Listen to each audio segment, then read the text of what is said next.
ആഞ്ഞിടിഞ്ഞു വീണ മണ്ണിനടിയിൽ ഒരു വണ്ടി പോയെന്നും അതിന്റെ GPS ലൊക്കേഷൻ ഉണ്ടെന്നും അർജുന്റെ ഫോൺ ബെല്ലടിച്ചതാണെന്നും ആ ലോറിയുടമ മനാഫും ബന്ധുക്കളും വാവിട്ട് കരഞ്ഞതാണ് ആ ഗോൾഡൻ മണിക്കൂറുകളിൽ. അത് കേട്ടെന്ന് പോലും നടിക്കാതെ ഒരു FIR ഇടാതെ മണ്ണുമലയ്ക്ക് മുന്നിൽ 3.25 ഹിറ്റാച്ചിയുമായി കുഞ്ഞു കളിച്ചവരാണ്.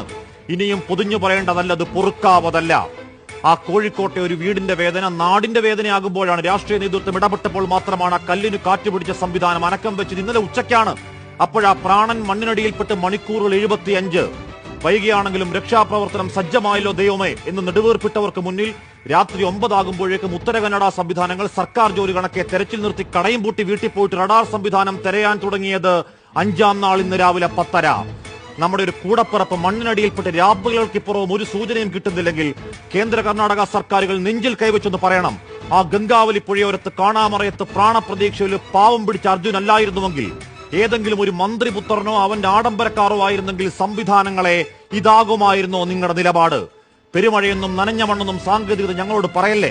പെട്ടിമുടിയും പുത്തുമലയും കണ്ടവരാണ്, കവളപ്പാറയും കൂട്ടിക്കലും കണ്ടവരാണ്, മഹാപ്രളയം കണ്ടവരാണ്, ജീവൻ പണയം വെച്ചും പ്രാണൻ കാത്തവരാണ്. കഴിയുന്നില്ലെങ്കിൽ മാറി നിൽക്ക്. ഞങ്ങൾക്കറിയാം ഞങ്ങളുടെ കൂടപ്പിറപ്പിന്റെ പ്രാണൻ കാക്കാൻ. അത് ബഹുമാനക്കുറവല്ല സാറുമാരെ, സങ്കടത്തിൽ പറയുന്നതാണ്.